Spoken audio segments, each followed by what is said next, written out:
Pronto, está gravando nossa aula. Sejam bem-vindos à nossa aula de filosofia. Para quem não me conhece, eu sou o Guilherme. Eu sou professor de espanhol e também de filosofia. Nas últimas duas aulas eu não estive presente porque a primeira foi a Giovana e a segunda aula a Giovana pediu que, aliás, eu pedi para que a Giovana desse no meu lugar para aquela questão que eu tinha dito para vocês, que eu precisava fazer a minha viagem de volta ao Brasil. Então já estou de volta. Agora a gente vai rolando uma festa aí com muito barulho, sim. Entendi. Bom, enfim.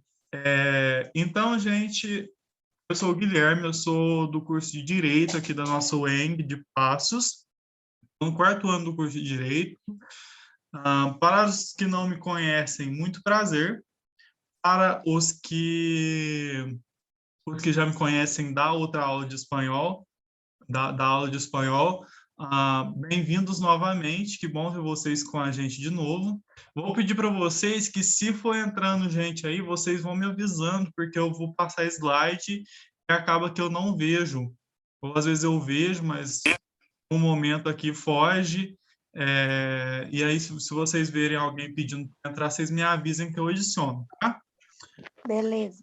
Ah, bom, eu acho que é isso de apresentação. Se vocês quiserem saber mais algo, podem perguntar. Vou compartilhar minha tela agora. Hoje nós vamos falar um pouco sobre Aristóteles e helenismo. Na última aula, se eu não estou enganado, vocês viram um pouco sobre Platão, certo? Não sei. Eu imagino que sim. Deixa eu ver como que eu faço aqui. Tá sim, tá dando para ver. Tá vendo? Muito bem. Então, hoje a gente vai falar sobre Aristóteles e helenismo. Então, a gente vai começar falando um pouco de Aristóteles, esse cara bonitão aqui, não tão bonitão, mas muito famoso, chamado de Aristóteles, o filósofo. Era assim que São Tomás de Aquino chamava Aristóteles. Interessante a gente já falar logo de início que Aristóteles foi um filósofo marcante na Grécia Antiga.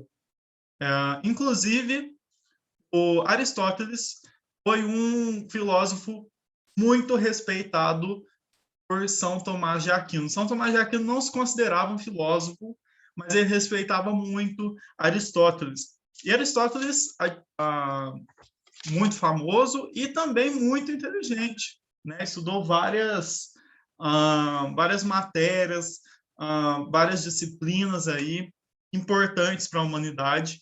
A gente estuda, relê, revê até hoje, né? Foram muitos estudos. Bom, Aristóteles, então, nasceu... Opa! Deixa eu ver se vai passar o slide. Não quer passar. Bom, Aristóteles nasceu na Estagira, no ano de 384 a.C. Foi um filósofo ocidental, foi aluno de Platão, inclusive. Vocês estudaram na última aula, eu não estou enganado. Ele possui muitos escritos, muitos livros que ele fez, que ele escreveu pessoalmente, ele mesmo, durante a sua trajetória aqui na Terra, durante a sua vida. Foram mais de 150 livros escritos por ele, pessoalmente, sobre assuntos muito diversos. Alguém quer falar? Não, né? Ele era filho de médico, estudou na Academia de Platão, foi aluno de Platão, e um pouco depois ele fundou a sua escola chamada Liceu, sendo também preceptor, ou seja, professor de Alexandre o Grande, aquele rei famoso, Alexandre o Grande. Alexandre o Grande foi discípulo de Aristóteles. Aristóteles era conhecido demais aqui, Academia de Platão, estudou na Academia de Platão, Aristóteles, se tinha alguma coisa, ele era conhecido assim, se tinha alguma coisa para ser conhecido, Aristóteles provavelmente conhecia. Então, ele conhecia aí, estudou biologia, zoologia, física, metafísica, lógica, ética e retórica. Muitos, muitos, muitos temas ele estudou. E a gente aqui costuma estudar filosofia, na verdade. Mas Aristóteles foi um cara muito, muito, muito estudioso. Bom, Aristóteles, embora ele tenha sido um discípulo de Platão, ele criticou muito algumas teorias de Platão. Uma das teorias de Platão que ele criticou foi a teoria do dualismo.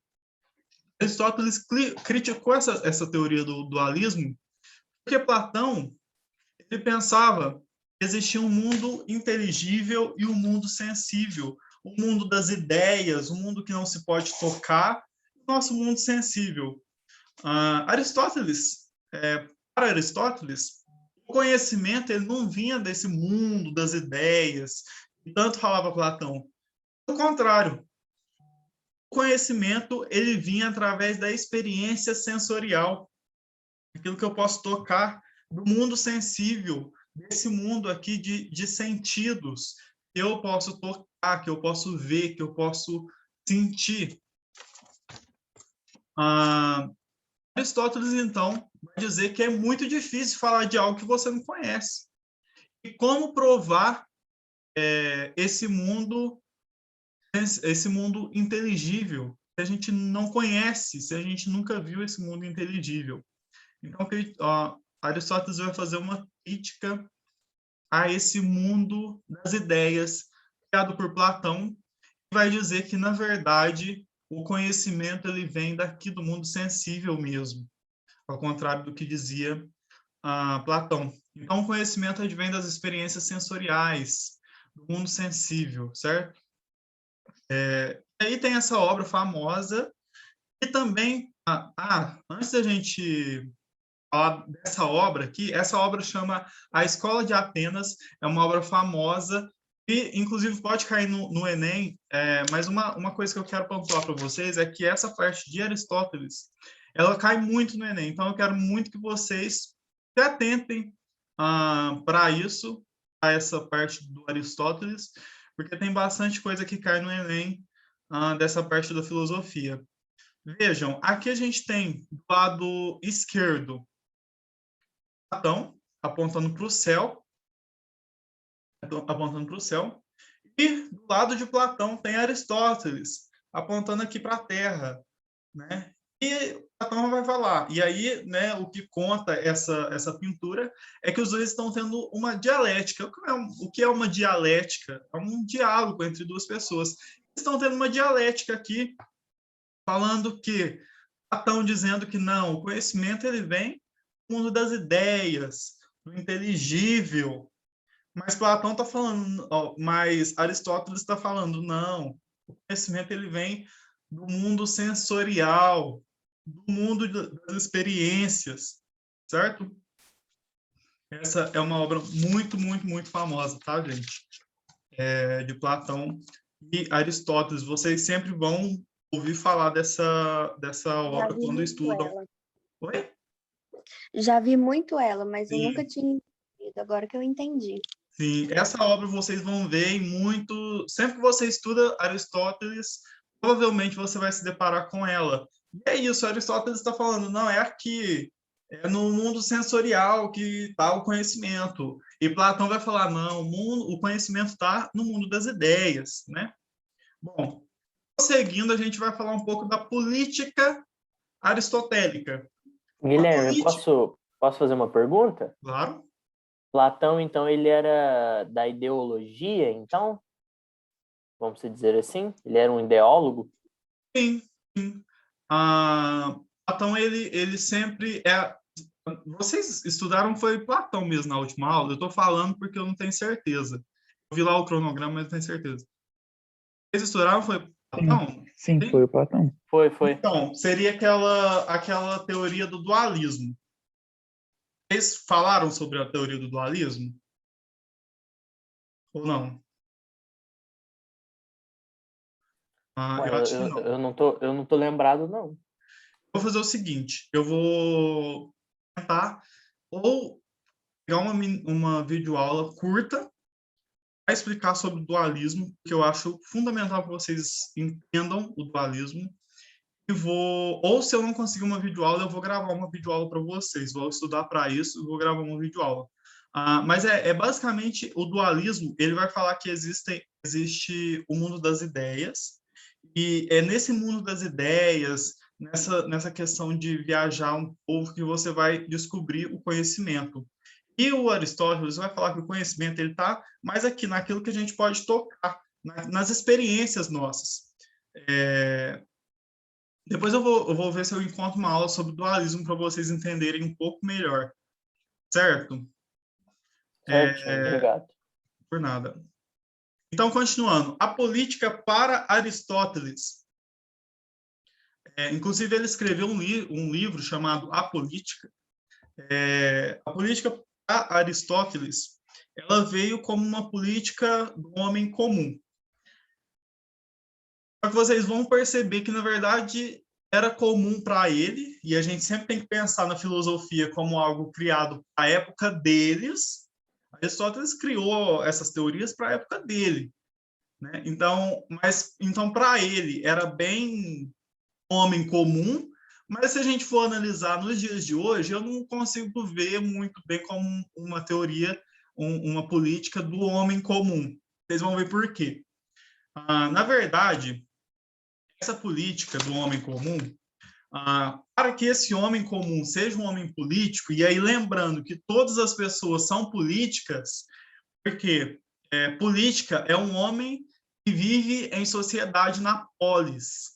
Se o homem não vive em sociedade na polis, Aristóteles vai falar, o homem que não vive na polis, ou ele é um deus, ou ele é uma besta, que é impossível você viver na polis e ter um conhecimento, ser instruído. Para você chegar em uma completude, você precisa viver em uma polis. Então, o homem político, a política do homem comum, um homem, para ser político, ele precisa ter posses, e quando eu digo posses, não precisa nem ser muita posse, muita riqueza, mas que seja uma posse suficiente para que ele tenha o ócio. O que é o ócio? O ócio é você não precisar trabalhar, ficar tranquilo, de folga, né, tranquilo. E tendo ócio, você consegue ter uma boa instrução. Porque a pessoa que está no ócio, ela estuda. E estudando, ela consegue ter uma boa instrução. E aí, Aristóteles, né, estudando essas questões de política, ele estudou 158 constituições federais e ele fez algumas observações sobre os governos e as constituições que ele estudou. Para o filósofo, governar, um governo bom, um governo legal, é um governo que governava para o bem comum, para o interesse geral, em busca daquilo que é justo, né? E aí, nessa análise toda de um governo bom, um governo ruim, qual é o governo bom, qual é o governo ruim, ele vai trazer aí alguns regimes, e dentre esses regimes ele vai falar qual é bom e qual é ruim. E ele vai falar aqui, ó, quando somente um homem governa, a gente tem dois tipos de regime. O bom é a monarquia, o ruim é a tirania. O que isso quer dizer? A monarquia é quando só um governa, mas ele governa o bem comum, o interesse geral. A tirania é quando só um governa, mas ele governa para os interesses pessoais dele. Governa para ele. E também um governo que poucos governam. E aí a gente vai ter a aristocracia e a oligarquia. A aristocracia é um governo que poucos governam, mas que governam pelo bem comum. A oligarquia é um governo que poucos governam, mas governam para os seus interesses individuais. muita mensagem aqui, eu quero falar para vocês que vazou nosso governo atual. Deixa eu ver aqui, gente, é porque eu não consigo, não leio as coisas, as mensagens. Eu vou... Tá todo mundo brigado já, gente? Por quê? Não é possível. Com certeza estava no mal Bolsonaro. Professor, depois manda os slides da aula de espanhol. Mando sim, gente, claro, mando sim. Seria teoria das ideias, sim. Professor, uma dúvida. Aristóteles era mais racional e Platão era mais sonhador? Digamos, olha, inclusive, quando a gente vai falar até sobre essa questão da política para Aristóteles, a gente vai ter algumas pessoas dizendo que o Aristóteles vai falar da política para o homem comum justamente porque era algo mais alcançável, era algo como eu posso dizer? Era algo mais realista. Enquanto Platão ele vai falar mais sobre homens bonzinhos, coisas que vão um pouco além da realidade, algo que seria uma utopia, algo não tão real, entendem? O poder sobe da a cabeça do tirano. Com certeza, gente, isso acontece demais. Continuando, então, vou tentando ler as mensagens de vocês, tá? A oligarquia, então, vai ser um governo onde poucos governam e nesse governo que poucos governam, eles não vão ter o seu regime voltado para o interesse de todos. E a gente também tem um governo que muitos governam. Aí a gente vai ter dois tipos de regime para esses que muitos governam. Tem os que muitos governam, chamado de república, e tem o bom, que governa em favor dos interesses gerais, dos interesses populares, do bem comum, e tem o péssimo regime, que é a democracia. Vejam bem, interessante. Hoje a gente vive numa democracia e a gente defende muito, muito, muito a democracia. Mas é aquilo que eu já falei para vocês, a gente precisa encarar que os filósofos, eles escreviam para a época deles. E hoje a gente tem uma democracia totalmente diferente do que era na época de Aristóteles, né? Na época de Platão. E é interessante também a gente pensar que o Brasil, por exemplo, ele tem algo misto, porque ele é uma república democrática. Então, depois a gente vai ter essa mistura também. Mas, enfim, vamos continuar porque o tempo está curto. Então, gente, esses péssimos regimes aqui, Aristóteles vai dizer que são deturpações, degenerações dos anteriores, ou seja, a tirania é uma degeneração da monarquia, a oligarquia é uma degeneração da aristocracia. Eles não governam em vista do bem comum, tá? Mas Aristóteles também vai falar de todos os piores regimes, que é a tirania, oligarquia e democracia, o melhor é a democracia. E de todos os melhores regimes, o melhor dos melhores é a monarquia. Então, gente, a gente precisa encarar que a democracia do tipo Aristóteles é onde o povo é soberano, só que para ele ainda tem uma salvação para a democracia. A salvação da democracia são as leis, porque as leis são a salvação no sentido de restringir um pouco a liberdade das pessoas. Porque as pessoas fazem o que querem, se o povo faz o que quer, como se nada fosse impossível, a gente tem uma democracia pautada no individualismo, contrário ao que é o bem comum. Exato, tudo vira um desastre. Se cada um vai para um lado, a gente não tem nada. Continuando, a gente vai ter, ainda nessa parte de política, Aristóteles falava de um tal de Zoon. Zoon era nós. Nós somos zoons para Aristóteles. Por quê? Para Aristóteles, todos nós somos animais.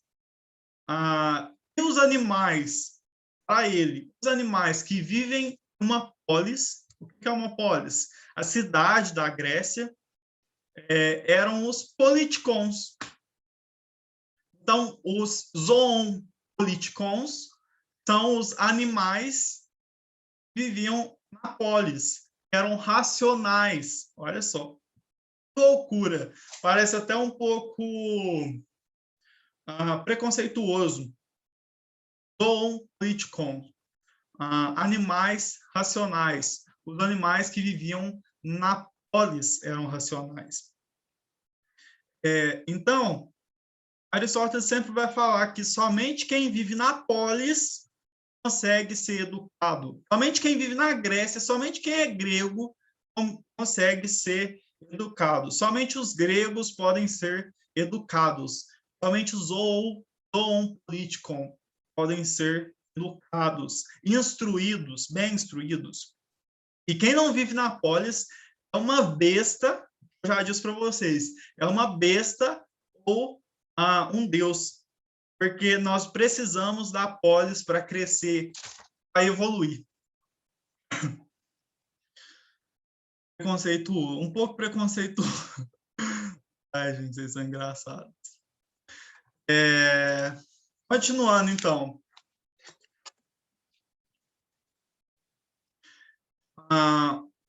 Passando um pouco para a metafísica, e deixa eu ver se eu coloquei aqui um título. Aristóteles vai conceber 4 causas ainda que determinam uma comunidade. A gente está aqui falando de polis, então a gente vai falar um pouco de comunidade. Aristóteles ele concebe 4 causas que determinam uma comunidade. A gente vai chamar isso de etiologia. O que é etiologia? O estudo das causas. Etiologia, o estudo das causas. Quais são as 4 causas que determinam uma comunidade? E ele vai ficar muito famoso por isso, certo? Por essa teoria das 4 causas. E ele vai falar o seguinte: nada vem do nada. Frase para o Facebook: nada vem do nada. E tudo tem uma finalidade. Bom, hein? Para o Facebook. Eu quero ver vocês marcando no Facebook. Ó, na aula de filosofia eu aprendi. E aí, quais são essas 4 causas? Causa material, a causa formal, causa eficiente e causa final. A causa material é do que é feito a comunidade. A comunidade é feita de quê? Lares, vilarejos, etc. E a partir de onde nasce a cidade. A causa formal é o regime ou a Constituição que ordena a relação entre as partes. É o que dá forma à comunidade. A causa eficiente são as ações, a agência, aquilo que toma atitude. Na comunidade vai ser o desenvolvimento natural. Para Aristóteles, a cidade é um ser natural, um organismo vivo. E a causa final, a finalidade da cidade é a felicidade, ou seja, alcançar o bem soberano. E agora, a gente vai começar a falar um pouco sobre felicidade, porque as pessoas começaram a se perguntar o que é felicidade, afinal? O que vocês estão falando aqui? Nada se cria, nada se perde, tudo se transforma. Também é bom para o Facebook. Parabéns. Nada vem do nada, com certeza. Continuando. Então, a gente vai falar um pouco da ética. A ética aristotélica, que é a última parte de Aristóteles, para a gente já entrar no helenismo e o nosso tempo acabando. A ética, que vem de ethos, que significa modo de ser, costume, comportamento, é o estudo do comportamento, estudo dos costumes, do modo de ser. E na ética aristotélica, nós vamos perguntar o que é Felicidade. O que é felicidade? Como agir em determinadas situações? Aristóteles vai falar que a felicidade, a ética, ela vem de ações individuais que não prejudicam, mas beneficiam a vida coletiva. Ou seja, é agir em prol do bem comum. A felicidade para Aristóteles é justamente proporcionar as boas ações à sociedade e buscar um desenvolvimento intelectual.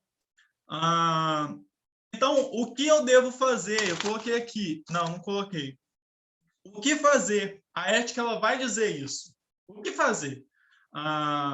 Determinada situação. O que eu faço quando eu estou em determinada situação? A ética vai te dizer isso. Só que Aristóteles não podia falar, fazer uma lista. Ó, em tal situação você vai fazer tal coisa. Em tal situação você vai fazer tal coisa.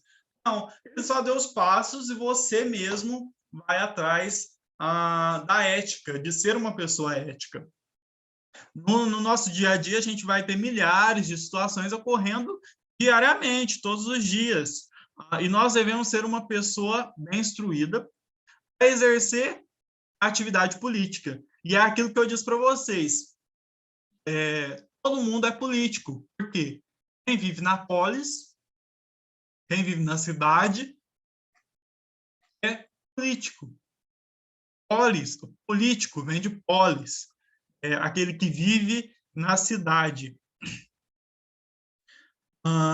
Então, a gente precisa ser bem instruídos a exercer atividade política como uma pessoa social e assim ter um bom convívio, alcançar a felicidade, ser direcionado a um bem maior e nos comportarmos conforme a causa final do ser humano. Qual é a causa final do ser humano? Todas as nossas atitudes devem ter um foco direcionado a um bem maior, felicidade, o convívio. Então, o que é ser ético?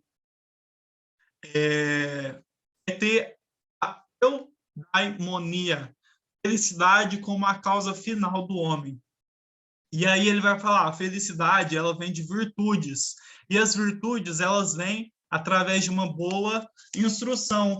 E a virtude principal de uma pessoa, a virtude principal de uma pessoa, para que ela tenha a vida boa, para que ela seja ética, é o equilíbrio. Então, gente, disso tudo que eu falei, vocês vão tirar o seguinte: a ética, para que você seja uma pessoa ética, você precisa ser moderado. Você precisa evitar os extremos, evitar os vícios, porque o vício é o oposto da virtude. A falta de algo ou o excesso de algo é o oposto da virtude. E essa é a chave para nós termos uma vida boa, uma vida moderada, sem exageros e sem deficiências. E essa vida boa é aquilo que nos torna éticos. É uma virtude principal para as nossas vidas, para que sejamos éticos. Nessa concepção teleológica, o ser humano não tem uma liberdade de ação, porque essa deve estar em prol da felicidade dos outros.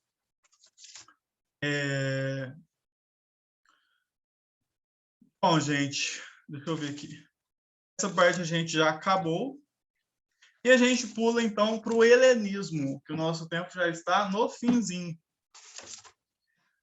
Lembrando, então, a ética para Aristóteles é sempre percorrer moderadamente para a felicidade dos outros, sempre agir de maneira muito equilibrada em busca do bem comum, da felicidade comum.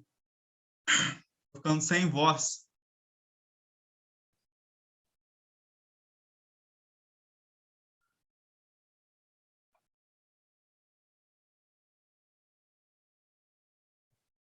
Ó, deixa eu ver aqui. Não. Eu acho que é a Fernanda aqui que escreveu. A felicidade é se sentir satisfeito dando boas coisas para a sociedade. Basicamente, a felicidade é isso, porque com a felicidade você é ético, tá? Para Aristóteles. E vocês vão ver outras correntes também agora, a partir do helenismo. O que é a filosofia helenista? De onde que surgiu a filosofia helenista? O helenismo, o conceito de helenismo, vamos ler junto, foi usado pela primeira vez pelo historiador alemão Johann Gustav Grotius. Não sei falar alemão, gente, como vocês podem perceber. Para caracterizar o processo de expansão da cultura helênica. E aí eu vou mostrar para vocês o que é esse processo de extensão. Mas vamos lá, vamos começar do início para vocês não se perderem. A filosofia helenística, ela parte da fusão da cultura grega com a cultura oriental. E aí vai nascer a cultura helenista. E como que surgiu essa fusão de culturas? Surgiu com a subordinação das polis gregas ao reino da Macedônia. E logo depois o rei da Macedônia se tornou o Alexandre o Grande. Alexandre o Grande expandiu ainda mais essa cultura helênica, expandiu ainda mais essa fusão, duas culturas tendo um choque aqui, ó. E o homem passou a ter uma mescla de culturas. O homem ali da Grécia já não tinha só a cultura greca ali alocada na sua sociedade, mas passou a ter uma fusão de culturas e passou a se chamar, passou a surgir a filosofia helenista, que é essa fusão de culturas. Com esse novo contexto, com Alexandre começando a criação de um novo homem, que já não era mais um homem só da Grécia, limitado ali, não era só um homem lá da Macedônia, limitado ali, mas era um homem mundial, um homem universal. Com esse novo contexto, a ética começou a perder o sentido. Porque Aristóteles estava falando que quem era ético eram os gregos, que eram bem instruídos, que estudavam, que estavam na polis, e começou a perder o sentido. E aí é que vai surgir a filosofia helenista. Os filósofos, então, começaram a se preocupar com as práticas da vida, a levar o indivíduo para a sociedade. Então, o que era a felicidade a partir do helenismo? E a gente vai estudar as principais teorias do que era a felicidade. A gente vai começar com o epicurismo. O epicurismo foi a primeira corrente filosófica defendendo lá no helenismo o que era a felicidade. Epicuro foi o pregador principal dessa corrente filosófica, e ele dizia basicamente que felicidade, agora vocês vão ficar chocados com essas revelações. A felicidade era cultivar os prazeres naturais, a natureza do homem, cultivar a natureza do homem. A felicidade era viver para satisfazer os prazeres simples. E a gente vai chamar essa satisfação dos prazeres simples de hedonismo, como está escrito aí no slide, hedonismo. A fama, a riqueza, a glória, o status social, é tudo besteira. São prazeres impostos pela sociedade, e esses prazeres só nos vão trazer escravidão para o homem, para a sociedade. Então, comer, dormir, conversar, amar, isso sim é ter uma vida feliz. Agora fez sentido para mim. Não é? Esse aqui é inteligente. Os outros não vão ser nessa linha, vocês vão ver. Mas isso sim era ser feliz. Uma vida simples era ser feliz, satisfazendo os prazeres do homem, os prazeres naturais do homem. Isso sim era ser feliz. Mas claro que sempre com moderação. Porque se eu como até morrer, como, aquilo vai deixar de ser uma felicidade, né? E não vai ser tão satisfatório. Então, vira uma obsessão. Oi? Vira uma obsessão. Sim. Então, a gente foge um pouco da felicidade aqui. Então, aqui, a aproveitar os prazeres naturais da vida com moderação. A gente vai ter também o estoicismo, que era outra corrente filosófica.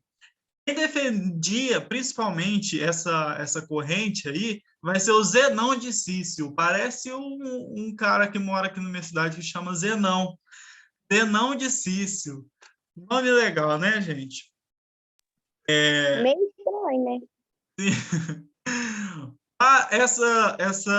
Para o estoicismo, eles vão dizer que a felicidade é ter o domínio completo das paixões.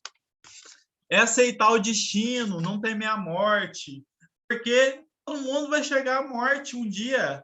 A morte é o fim de tudo. Então, ele vai discordar do epicurismo, que vai dizer que os prazeres, eles têm que vir. E isso cai muito no Enem, viu, gente? Essas teorias que eu estou falando, essas correntes. O epicurismo, que vai dizer que a felicidade está nos pequenos prazeres naturais da vida, ele vai discordar disso, porque o homem ele deve desprezar todos os prazeres, por mais simples que eles sejam. E o homem ele deve ser indiferente aos problemas da vida. Então, o que é ser feliz? O homem deve voltar-se apenas para a sabedoria sobre a ordem do cosmos. O homem não pertence a lugar nenhum, mas ao cosmo-universo. Nós somos um ser do universo. Então, para essa teoria, a felicidade está na sabedoria sobre as coisas do universo. O domínio completo das paixões, deixando de lado, desprezando todos os prazeres e desprezando os problemas da vida. A gente vai estudar depois o ceticismo, que vem de Pirro de Élida. Também é um nome muito bonito, uma sugestão para colocar para os filhos de vocês futuramente. Ceticismo. Obrigada, vou colocar. Por nada. O ceticismo ele vem do Pirro de Élida, o principal pregador dessa corrente. Ele vai falar que é impossível chegar em uma verdade dos fatos. E para chegar à felicidade, é preciso ter ciência disso. É preciso ter ciência de que é impossível chegar na verdade dos fatos.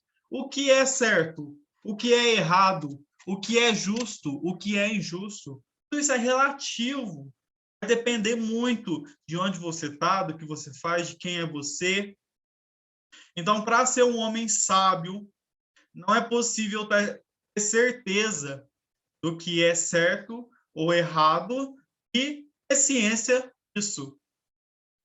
Viver bem, o ceticismo, viver sem formar opiniões. Não é possível, porque não é possível ter certeza de nada. Então, para que eu vou formar uma opinião? Nem do que é justo, nem do que é injusto, nem do que é certo, nem do que é errado. Vamos lá, gente. Terminando agora, para a gente encerrar e vocês irem para outra aula, que já estamos atrasados. A gente vai terminar com o cinismo de Diógenes de Sinope, que para mim é o mais peculiar. Ele traz a ideia de desapego. Desapego total. Desprezo a todas as convenções sociais e sofrimentos. Esse Diógenes vivia dentro de um barril na cidade e ele não tinha apego nenhum, era um pedinte, e aí tem várias histórias sobre ele. E ele dizia que a liberdade é a felicidade. Quando o ser humano se afasta da natureza, ele não está feliz, ele não tem a felicidade, ele perde essa liberdade. Então, o desprezo a toda e qualquer convenção social é um marco principal do cinismo. Quanto mais simples você viver, melhor. Aí você pode viver como quiser, sem preocupação com a sociedade. E aí, se você quiser fazer xixi, cocô, aqui, numa praça pública, você pode fazer, porque você tem desprezo pelas convenções sociais. Tudo que é de convenção social, você deve ter desprezo aqui nessa teoria do cinismo. Já é 7h43, gente. Para a gente encerrar, eu vou fazer 2 questões com vocês. importantes. A primeira é do Enem de 2018. E aí tem uma frase aqui no início da questão: a quem não basta pouco, nada basta, do Epicuro. Os pensadores são... Epicuro, os pensadores, né? É o título da obra. E aí a pergunta: remanescente do período helenístico, a máxima apresentada valoriza a seguinte virtude. Aí vocês têm que lembrar quem que defendeu lá a tese de Epicuro, né? Alguém querendo entrar? Essas horas. Epicuro. Aí vai ser... Qual vai ser a resposta aqui, gente? Aqui não basta pouco, nada basta. Alguém sabe me falar qual que é a resposta? Alguém? Vai falar lá do epicurismo. Temperança é a resposta. Marcada pelo domínio da vontade. 2016, vamos lá. Pirro afirmava que nada é nobre nem vergonhoso, justo ou injusto. Pirro, hein? Não se esqueçam. E que, da mesma maneira, eu vou mandar esse slide para vocês. Nada existe do ponto de vista da verdade. Prestem bem atenção. Nada existe do ponto de vista da verdade. Os homens agem apenas segundo a lei e costume. Nada sendo mais isto do que aquilo. Ele levou uma vida de acordo com essa doutrina, nada procurando evitar, não se desviando do que quer que fosse, suportando tudo, carroças, por exemplo, precipícios, cães, nada deixando ao arbítrio dos sentidos. O ceticismo, conforme sugerido no texto, caracteriza-se por... qual será que é a resposta dessa? Acho que é a letra C. Muito bem. Vamos lá, A letra A, gente, vai falar desprezar quaisquer convenções e obrigações da sociedade? Não, né, gente? Pirro não falava isso. Quem falava isso era o Diógenes. Falava que a gente tem que desprezar qualquer convenção e obrigação da sociedade. A B, atingir o verdadeiro prazer como princípio e o fim da vida feliz? Também não. Quem falava isso aqui era o epicurismo. A letra D, aceitar o determinismo e ocupar-se com a esperança transcendente? Também não. Quem falava isso era o estoicismo. A gente vai ficar com a letra C, defender a indiferença, a impossibilidade de obter alguma coisa. Hoje é só, pessoal, liberados aí a aula de vocês. Cínico, verdade. Muito obrigado, gente, pela presença de vocês. Vocês têm aula de sociologia agora, se eu não estou enganado. Então, boa aula para vocês. Espero vocês muito em breve, tá bom?